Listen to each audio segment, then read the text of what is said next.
நான் என்ன சொல்கிறேன், உன் இலையப்பார் பக்கத்து இலைக்கு நீ பாயாசம் கேட்காத. என்னவோ இவர்கிட்ட எல்லாரும் வந்து சார் ஒன்றும் இல்லை சார், இந்த பத்திரிக்கை காரணமா கொஞ்சம் ஒரு 2 நாளைக்கு அவர் கண்டுக்கலன்னு வச்சுங்க, ஒன்றுமே இல்லை சார். ஒன்றுலாம் போய் ஏதாவது ஒன்று கேட்டு எல்லாவனும் ஒரு 10-50 டிவி சேனல் ஆரம்பித்து தொலைச்சிட்டானுவான். ஏதாவது கருவம் முடிச்சவங்களுக்கு ஏதாவது ஒரு பிரேக்கிங் நியூஸ் வேணும். எங்களே அப்ரோச் பண்ணாங்க, நாங்கள் வாங்கினோம். துணை முதல்வர் தராங்க, ஏன் பிரைம் மினிஸ்டர் எங்களுக்கு டெப்டி பிரைம் மினிஸ்டர் தரேன்னாரு. இந்தியாவை நீ ஆளு தருமா, நான் இல்லாதப்ப நான் எங்கன்னா வெளிநாடு போயிட்டா நீ தானே பிரைம் மினிஸ்டர் கூப்பிட்டாரு கூட. அதையும் சொன்னாங்க தெரியுங்களா. அதாவது 10 சீட்டு திமுக கொடுத்து 10 தொகுதியிலும் திமுக காரனை ஓட்டு போட சொல்லி உன் சின்னத்தை அவங்க வந்து நிலைக்க செய்வாங்களா? இது நடக்குமா? ஒன்றும் இல்லை, எல்லார் கொடியும் பறக்குது. உன் கொடி பறந்ததுன்னா நீ ஏற்றி வச்சுட்டு வர்றாரு எங்கள் அண்ணன், மறுநாளே ஜேசியை வச்சு தூக்கி கலாசரி. சாதி பெயர்கள் இருக்கக்கூடிய ஊர்களுடைய பெயரெல்லாம் மாற்றப்பட வேண்டும் அப்படின்னு சொல்லி தெரிவிக்கிறாங்க. பார்ப்போம், மாற்றுங்க. காலனி மக்கள்லாம் பொம்பளைன்றாங்க, இல்லை நாங்கள் ஆம்பளை மாற்றோம் அப்படின்னு சொல்ல முடியும். எவன் நினைக்கிறான்னா அவனோட எண்ணத்தில் மாற்றம் வரும். நான் கேட்குறேன், இப்போ கலைஞர் நகர், பெரியார் தெரு, அம்பேத்கர் தெருலாம் இங்கே வைக்கிறல்ல, ஒரே ஒரு ஊர் தெருவில் போய் அம்பேத்கர் தெருன்னு வையா நிற்பாங்க. இவ்வளோ பேர் மாறிக்கிற எங்களை மற்றவர்கள் பார்க்குற பார்வை மாறி இருக்க, அந்த பார்வையை மாற்றுவதற்கு தானே வந்து சட்டப்பூர்வமான நடவடிக்கை எடுக்கும். எல்லாரும் அப்படி பார்க்குறாங்கன்னு சொல்ல, ஒரு சார்ந்த ஒரு 4 பேர் இருக்கு தானே செய்வான். அவனை கூட உன்னால் வந்து அவனை பிடிச்சி அவனுக்குரிய விஷயங்களை செஞ்சு நீ வந்து சட்டத்தின் மாட்சி நடத்த முடியல. நீ என்னையே சொல்கிற, ஏய் நீங்கள்லாம் காலனியில் இடத்துல இருந்தால் தான் உங்களை காலனிங்க ஆரம்பிப்பாங்க, சரி நாங்கள் பேரை மாற்றிடுறோம்.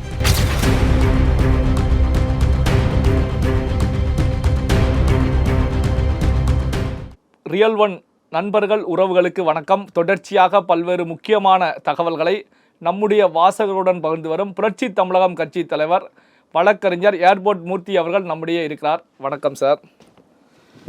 அதிமுகவை சேர்ந்த வைகை செல்வன் அவர்களுக்கு திருமாவளவன் அவர்கள் ஒரு கருத்துக்களை முன்வைக்கிறாங்க.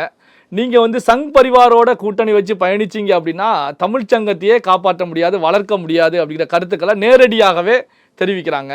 ஸோ இதை எப்படி பார்ப்பேன்? நீங்களும் ஒரு ஒரு ஒன்ஸ் அப்பான் எ டைம் நீங்களும் சங் பரிவார அமைப்புகளோட தானே கூட்டணி வச்சிங்க.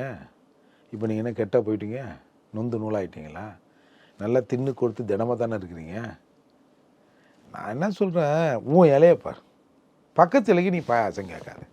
என்னவோ இவர்கிட்ட எல்லாரும் வந்து சார் ஒன்றும் இல்லை சார், இந்த பத்திரிக்கை காரணமா கொஞ்சம் ஒரு 2 நாளைக்கு அவர் கண்டுக்கலன்னு வச்சுங்க, ஒன்றுமே இல்லை சார்.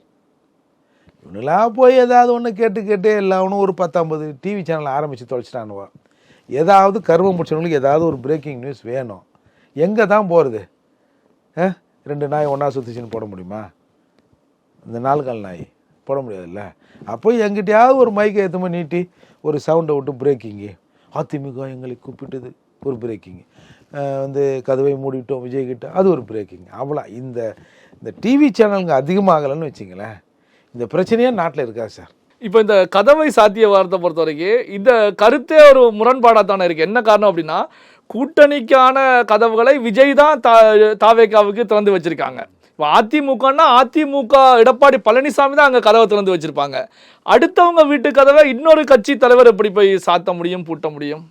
பாருங்க, இப்போ உங்களுக்கே தெரியுது, நம்மளாம் கிறுக்கன்னு நினைச்சிங்க. அவர் பாருன்னு நாங்கள் கதவை சாத்தியோம்னா என்னமோ அவங்க வந்து இன்னும் விஜய் வந்து அது ஒரு தமாசுன்னு வச்சிங்களேன். நான் வந்து ஆட்சி அமைப்பேன், என் கூட யாராவது வந்தால் நான் ஆட்சியில் வந்து பங்கு தருவேன்னு அவர் சொல்லிட்டார். அப்படி இருக்கும்போது என் கூட வந்தால் தான் பங்கு, வாங்க நாங்களும் வந்து உங்ககிட்ட வந்து பேசி உங்களை கூட்டின்னு வரேன்னு விஜய் சொல்லலை. அப்படி இருக்கிற போது நீ தானே அப்ரோச் பண்ணியிருக்கணும். எங்களே அப்ரோச் பண்ணாங்க, நாங்கள் வானான்ட்டோம். துணை முதல்வர் தராங்க, ஏன் பிரைம் மினிஸ்டர் எங்களுக்கு டெப்டி பிரைம் மினிஸ்டர் தரேன்னாரு. இந்தியாவை நீ ஆளு தருமா, நான் இல்லாதப்ப நான் எங்கன்னா வெளிநாடு போயிட்டா நீ தானே பிரைம் மினிஸ்டர்னு கூப்பிட்டான்னு கூட அதையும் சொன்னாங்க தெரியுங்களா.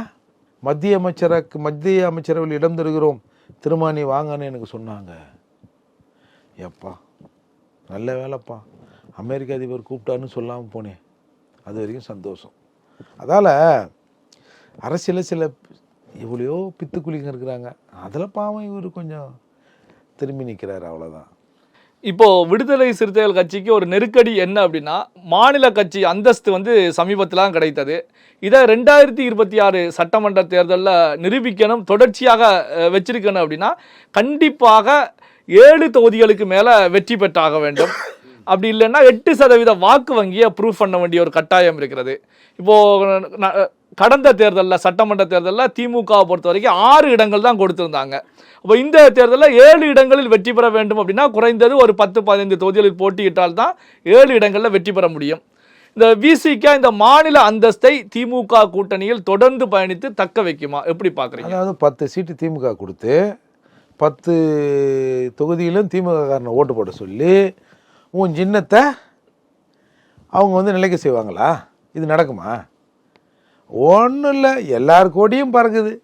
உன் கொடி பறந்ததுன்னா நீ ஏற்றி வச்சுட்டு வர்றாரு எங்கள் அண்ணன், மறுநாளே ஜேசியை வச்சு தூக்கி கடாசுறீங்க. இன்றைக்கி ஒரு செய்தி பார்த்தீங்களா? மதுரை மாவட்ட ஆட்சி இருக்கிறாங்கல்ல சங்கீதா, அவங்கள மாற்ற சொல்லி கடிதம் போடுறாங்களாம். ஏய், நீ எத்தனை தடவை போய் அவரை பார்த்துருப்ப? எங்கள் அண்ணன் ஃபோன் எடுத்தா சிஎம் உடனே முதரிங்களே எடுத்துருவார். என்ன பிரச்சனையோ என்ன பிரச்சனையோ அப்படி எங்கள் அண்ணன் மேலே ஒரு பயம் சிஎம்முக்குலாம் சொல்கிறீங்கல்ல. ஏன் லெட்ரு போடுறீங்க, அந்த போஸ்ட் கார்டு வாங்கி அங்கே எழுதுறீங்க? இன்றைக்கி இதெல்லாம் தமாஷா தெரியல. ஏய், உண்மையிலே நீங்கள் தான் லூஸா இல்லை நான் எங்கெல்லாம் லூஸுன்னு நினைக்கிறீங்களா?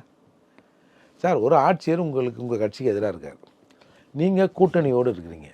நீங்கள் எதை சொன்னாலும் முதல்வர் சொல்கிறாரு, ஏதோ ஒரு பேர் எடுக்கணும்னு சொன்னேன் உடனே நான் எடுத்துட்றேன்பா அப்படின்ட்டாரு. அப்புறம் வந்து அதை கேட்டோம் இதை கேட்டோம் என்னென்னவோ கேட்டோம். அதாவது அந்த கடவுள் கூட கேட்டால் தான் கொடுப்பாரு, இவர் திராவிட கடவுள் கேட்காமே கொடுக்குறாரு அப்படின்லாம் வெளியில் பேசுகிறீங்க. அப்புறம் மாவட்ட ஆட்சியரை மாற்றத்துக்கு அங்கேருந்து கடுதாசி போடுறீங்க. என்னது இது? அதால் என்னவோ. சட்டமன்றத்தில் சிந்தனை செல்வன் அவர்கள் ஒரு கோரிக்கையை முன்வைக்கிறாங்க. என்ன அப்படின்னா, காலனி அப்படிங்கிற வார்த்தையை வந்து நீக்கணும் அப்படிங்கிற கோரிக்கையை முன்வைக்கிறாங்க. மறுநாளே தமிழக முதலமைச்சர் அந்த வார்த்தையை நீக்கிறாங்க. ஸோ திருமாவளவன் அவர்கள் அதற்கு வரவேற்பையும் வாழ்த்தையும் நன்றியையும் தெரிவிச்சிருக்காங்க. இதை எப்படி பார்க்குறீங்க? சரி, காலனிங்கிறது அசிங்கமாகுது. இல்லை, காலனி அப்படிங்கிறது பட்டியலின சமுதாய மக்கள் வாழக்கூடிய பகுதியுடைய ஒரு வார்த்தையாகத்தான் இருந்துகிட்டு இருக்கு. ஸோ அதை மாற்றணும் அப்படிங்கிற கோரிக்கை முன்வைக்கப்படுது. அதாவது வந்து காலனி வந்து வசை சொல்லாக மாறி இருப்பதால் அதை அரசு ஆவணங்கள்லேருந்து நீக்குகிறேன், வேண்டுகோளுக்கு இணங்க. சரி, சாதியின் பேரில் பல ஊருக்குது இல்லை, குறிப்பாக கோயம்புத்தூர் பக்கம், ஈரோடு, சேலம் பக்கம் இல்லை, அதையும் வந்து ஒரு ப்ரெஸ் மீட்டில் திருமாவளவன் அவர்கள் தெரிவிச்சிருக்காங்க. சாதி பெயர்கள் இருக்கக்கூடிய ஊர்களுடைய பெயரெல்லாம் மாற்றப்பட வேண்டும் அப்படின்னு சொல்லி தெரிவிக்கிறாங்க. மாற்றுங்க பார்ப்போம், மாற்றுங்களேன். ஒன்றும் இல்லை சார், வெரி சிம்பிள். இப்போ எங்கள் தெருக்களில் கலைஞர் நகர், கலைஞர் தெரு, அண்ணா தெரு, பெரியார் தெரு அப்படிலாம் வைக்கிறல்ல. அதாவது நாங்கள் பெரும்பான்மையாக கூடியிருக்கிற தெருக்களில், காலனிகளில். ஆக்சுவலாக காலனின்னா இந்த அர்த்தம் இல்லை சார். அது காலனினா ஒரு குடியிருப்பு. சும்மா இவனுங்க எது ஒன்றாலும் சொல்லுவானுங்க, எது ஒன்றாலும் நினைப்பான்றதுக்காக நான் மாறிக்க முடியுமா? காலனி மக்கள்லாம் பொம்பளைன்றாங்க, இல்லை நாங்கள் ஆம்பளையாக மாறுறோம் அப்படின்னு சொல்ல முடியுமா? எவன் நினைக்கிறானோ அவனோட எண்ணத்தில் மாற்றம் வரணும். நான் கேட்குறேன், இப்போ கலைஞர் நகர், பெரியார் தெரு, அம்பேத்கர் தெருலாம் இங்கே வைக்கிறல்ல, ஒரே ஒரு ஊர் தெருவில் போய் அம்பேத்கர் தெருன்னு வையா, நீ பார்ப்போம், போய் பார்ப்போம். எங்களுக்கு இந்த பேரை வச்சதெல்லாம் யார்? நாங்களாக கேட்டோமா? ஐயா எங்கள் தெருவுக்கு கண்ணை வைங்க. இப்போ கண்ணகி நகர் இருக்குது, கண்ணகி காலனியா? அது கண்ணகி நகர் தானே. ஏன் ஒருத்தனும் கண்ணகி நகர்னா வேலை தர மாட்டான்? பெரும்பாக்கம் தானே, பெரும்பாக்கம் காலனியா? அது பெரும்பாக்கம் தானே. எப்பா எல்லாம் அக்யூஸ்டாக இருப்பான். எப்படி வந்தது பேர்? ஒரு தீண்டாமை ஒழிப்பதற்கான சட்டப்பூர்வமான நடவடிக்கை எடுனா இது எப்படி தெரியுமா? அந்த காலத்தில் வந்து காந்தி வந்து ஹரிஜன்னார், அப்புறம் தாழ்த்தப்பட்டவன்னா, அப்புறம் வந்து ஷெட்யூல் காஸ்ட்டு, அது இது, அப்புறம் தலித்து, அது இதுன்னு சொல்லி ஆதி திராவிடர், பஞ்சமன், அது இதுன்னு சொல்லி கடைசியில் தலித்துன்னு வெளிநாட்டில் காசு வாங்கி திங்கிறதுக்கு ஒரு பேரை சொல்லுங்கிறாங்கல்ல. இவ்வளோ பேர் மாறிக்குத, எங்களை மற்றவர்கள் பார்க்குற பார்வை மாறி இருக்கா? அந்த பார்வையை மாற்றுவதற்கு தானே வந்து சட்டப்பூர்வமான நடவடிக்கை எடுக்கணும். நான் எல்லாரும் அப்படி பார்க்குறாங்கன்னு சொல்ல, ஒரு சார்ந்த ஒரு 4-5 பேர் இருக்க தானே செய்வான். அவனை கூட உன்னால் வந்து அவனை பிடிச்சி அவனுக்குரிய விஷயங்களை செஞ்சு நீ வந்து சட்டத்தின் மாட்சியை நடத்த முடியல. நீ என்னையே சொல்கிற, நீங்கள்லாம் காலனியில் இடத்துல இருக்கிறதால தான் உங்களை காலனிக்காரன்றாங்க. சரி, நாங்கள் பேரை மாற்றிடுறோம், என்ன நடக்கும்? இப்போ எல்பி ரோடு கல்கி சிவானந்தா சாலைன்னு பேர் வச்சு 30 வருஷம் ஆகுது. எவனாவது கல்கி சிவானந்தா சாலை எங்குதுன்னு கேட்குறானா? எல்பி ரோடு எங்குன்னு தான் கேட்குறான். கூகுளில் கூட சுவாமி சிவானந்த சாலைன்னு போட்டால் வரமாட்டேங்குது. இந்த வழி போடுறாங்களா அதில் மேப்பில் எல்பி ரோடுன்னு போட்டால் தான் வருது. இதெல்லாம் என்ன சொல்கிறது நம்ம. பல்வேறு முக்கியமான தகவல்களை நம்முடைய வாசகருடன் பகிர்ந்து கொண்டதற்கு நன்றி சார்.